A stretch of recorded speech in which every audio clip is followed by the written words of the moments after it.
Olá, seja bem-vindo. Nesse vídeo eu vou dar continuidade à escola clássica, a explanação acerca da escola clássica, trazendo os seus principais autores e aquilo que eles inseriram então nessa escola. No último vídeo eu estava tratando acerca do crime para a escola clássica, então o crime ele é visto como um fato individual. E a pena, ela tem alguns fundamentos. Então, o fundamento da pena seria a responsabilidade penal e ela teria fundamento na responsabilidade moral. A partir do momento que houve essa quebra do contrato social, então a pena ela teria uma natureza de retribuição jurídica. Seria necessário para retribuir o mal pelo mal. Não havia nenhuma preocupação na escola clássica com a questão da ressocialização do criminoso, a questão também da prevenção do crime, seria no fato de que todo homem ele prefere o prazer ao invés da dor. Então, a pena para a escola clássica, para os autores dessa escola, deveria sim existir. Ela tem uma finalidade, um fundamento, e o fundamento seria essa retribuição. E todo um pensamento utilitarista, vindo com a teoria do Jeremy Bentham, que trata do utilitarismo, então trazendo para essa escola também essa noção de que a pena seria uma retribuição do mal pelo mal e seria útil para que o ser humano ele não voltasse a cometer esse crime, esse delito, porque ele lembraria da dor. Então, toda vez que ele, enfim, fosse tentado, como havia apenas o livre-arbítrio, eles acreditavam que o único fator que levava o homem a cometer o crime era o livre-arbítrio. A partir do momento que o homem lembrasse que ao cometer o crime há uma penalização, ele não cometeria. E o método o raciocínio usado pela escola clássica é o método lógico-dedutivo. Então, não havia nesse período ainda um método empírico, mas sim uma simples dedução do geral para o individual. Então, tudo aquilo que acontecia com o geral acontecia com o individual, não havia nenhuma motivação para o crime, mas simplesmente a vontade, o livre-arbítrio, o desejo de infringir a lei.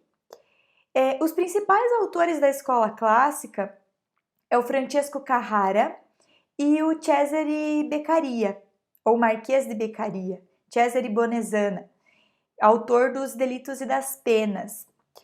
O Cesare Beccaria, ele nasceu em 1738, morreu em 1794 e, inspirado nos ideais iluministas, ele e alguns amigos, principalmente os irmãos Verri, Alessandro e Pietro Verri, eles montaram um grupo que era a Academia dos Punhos, para discutir assuntos literários, assuntos filosóficos daquela época. O Cesare Beccaria era um aristocrata e muito jovem, eles então iniciaram esse grupo na casa dos irmãos Verri para discutir sobre as questões da época, enfim, temas filosóficos da época. E com isso, eles começaram então a criticar o sistema penal, todas as críticas que já foram tratadas no vídeo passado, principalmente em razão da arbitrariedade praticada pelo Estado. O Beccaria ele se encaixa como um defensor da teoria preventiva, porque ele aponta que a pena ela deve servir para mostrar ao indivíduo a inviabilidade do crime. A pena ela tem um fim útil, então ela também traz essa prevenção, porque como eu falei, o ser humano lembrando da dor, ele não cometeria então o crime. E o principal feito do Cesare Beccaria foi o livro dos Delitos e das Penas, então um marco para aquele período. Em 1794 foi publicado esse livro, e esse livro trazia essas discussões que ocorreram na casa dos irmãos Verri, inclusive se acredita que alguns autores afirmam que os irmãos Verri têm participação nesse livro, mas não quiseram ser vinculados a ele, talvez por um medo de uma represália. Mas havia toda uma crítica a esse sistema penal, a forma como se organizava o direito processual penal, a aplicação das penas, as penas impostas. E para ele, nesse livro, ele dizia que as leis elas deveriam ser escritas claramente.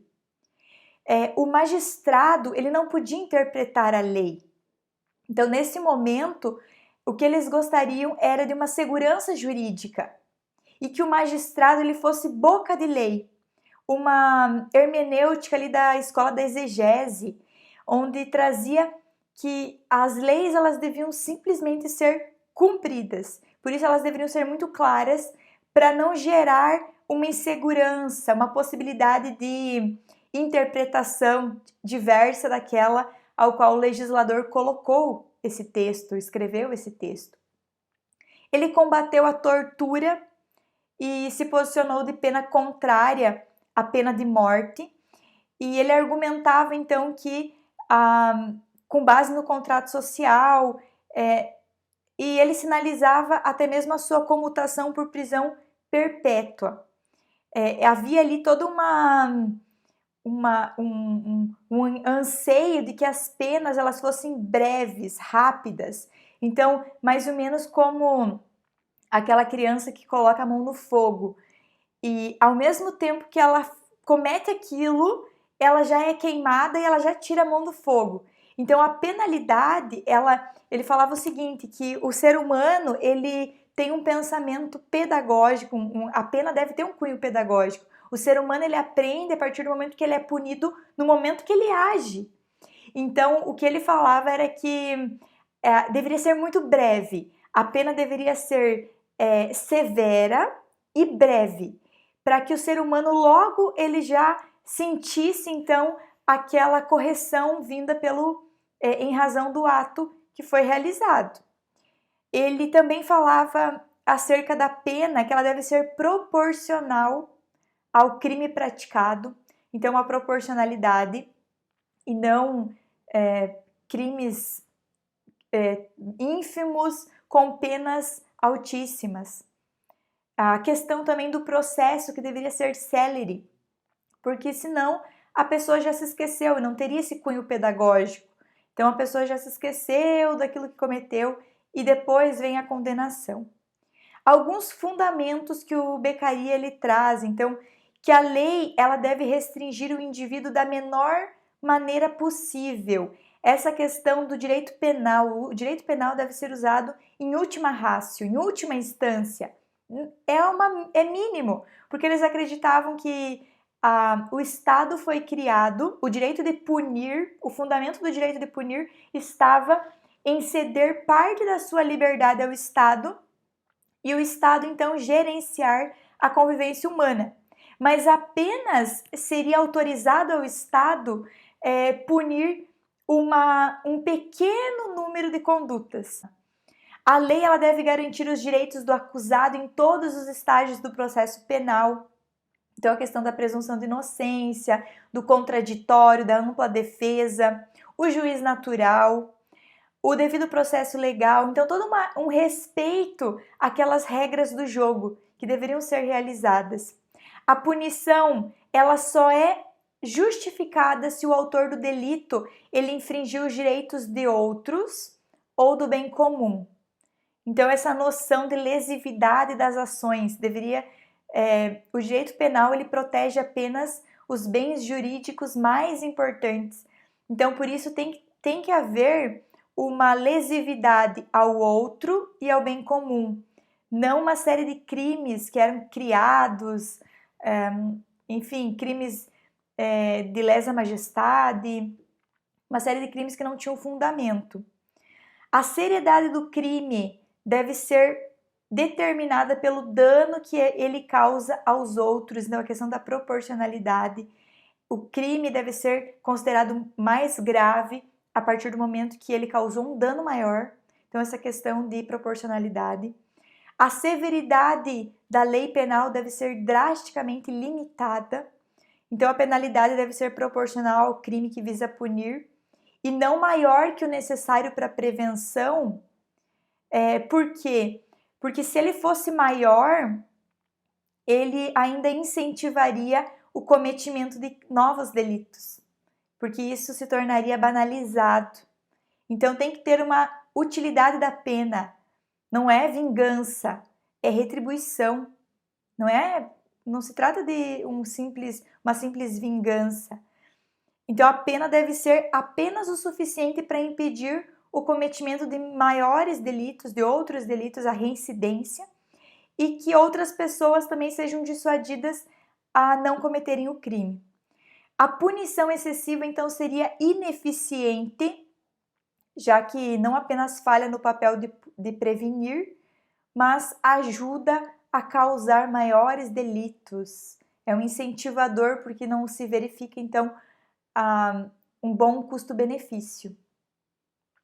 A lei escrita ela devia deixar clara quais seriam os atos proibidos, bem como as sanções impostas para o cometimento de cada crime. Então, isso deveria ficar muito claro para o cidadão e também para o Estado.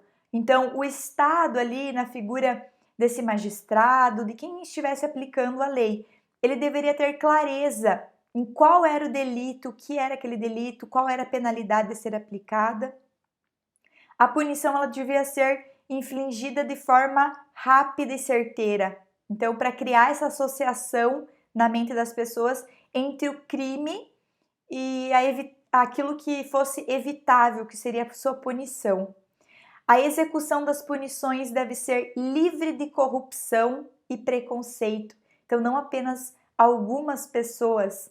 Os poderosos eles não podiam se livrar simplesmente, ser favorecidos pela lei, mas a lei deveria tratar todos de forma justa. Então, eles criticavam nesse período uma ascensão ali da burguesia, criticando o clero, a nobreza, que se aproveitavam e que não eram punidos. Então, acabavam se beneficiando da lei. Isso seria os fundamentos do Cesare Beccaria. Francesco Carrara é um penalista, nasceu em 1805 a 1888, ambos italianos. E o Francesco Carrara, então, ele trouxe uma conotação liberal para o direito penal. Ele era um penalista. E para ele, o crime ele era composto por duas forças.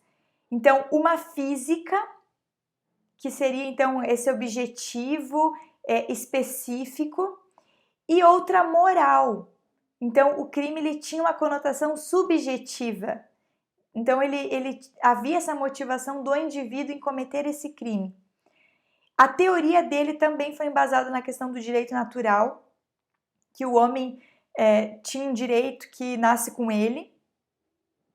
E para ele, a grande inovação que trouxe, o grande acréscimo à escola clássica do Francesco Carrara foi o conceito de crime. Para o Francesco Carrara, o crime é um ente jurídico. O que é isso? A essência do crime está em violar um direito. Então, por isso que o crime ele não é considerado um ente social, ele é um ente jurídico, simplesmente. Não é uma situação psicológica, é um ente jurídico. Infringiu a lei e cometeu o crime. A essência dele está nessa infração. O livre-arbítrio era o principal fundamento para a punição. Então, o homem poderia ter agido diferente, não agiu, então ele vai ser punido. Então, esse era o fundamento para a punição. E ele acreditava que através da pena havia uma garantia da ordem social e uma retribuição da culpa. Então, essa teoria retributiva. Enquanto para o Cesare Beccaria, o crime ele tinha uma conotação preventiva. O ser humano que cometeu o crime, a partir do momento que ele é punido, ele passa por essa transformação pedagógica, por essa reeducação, e a partir de então ele não comete mais crimes. Ele seria desincentivado a cometer novos crimes. Já para o Francesco Carraro, havia uma retribuição. Então, cometeu o crime, nós precisamos garantir a ordem social e agora você vai ser retribuído pelo mal que você realizou.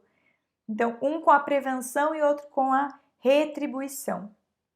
E o Francesco Carrara também traz essa noção do princípio da reserva legal. Ele, como penalista, trouxe um acréscimo muito grande à teoria.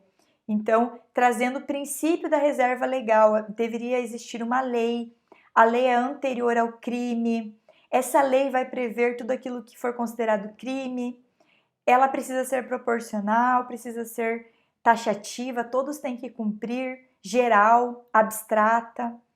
Então, essa necessidade de existir a legislação. Então, lembrando que na escola clássica ainda havia uma confusão entre o que era direito penal e o que era criminologia. Não havia uma noção específica do que seria criminologia clara nesse período, do que seria criminologia, porque a criminologia ela ainda não existia. A criminologia ela passa a surgir na escola positiva, que é a próxima escola que nós vamos estudar. Então ela não existia ainda nesse período da escola clássica. Os postulados da escola clássica eles foram vitoriosos e consagrados na legislação do mundo todo, e até hoje essa humanização, racionalização, elas refletem em todo o nosso ordenamento jurídico. Até hoje é um livro, o livro dos delitos e das penas é um livro atual, porque reflete uma necessidade no ordenamento jurídico, né, que se tem alguns pressupostos a seguir. E essa humanização do direito e do processo penal, então ela passa a ser uma realidade nesse tempo em que a escola clássica ela surge, ela passa a ter relevância. Por essa razão é que outras preocupações elas vieram à tona, né? Então depois disso outras preocupações e eles passaram a estudar o criminoso, as causas do crime, como prevenir, como reprimir o crime, quais seriam os fundamentos do crime, por que o crime ocorre, se há uma influência, se há uma justificativa para a escolha de alguns tipos penais, enfim. Então, a partir da escola clássica é que há um despertar para esse estudo.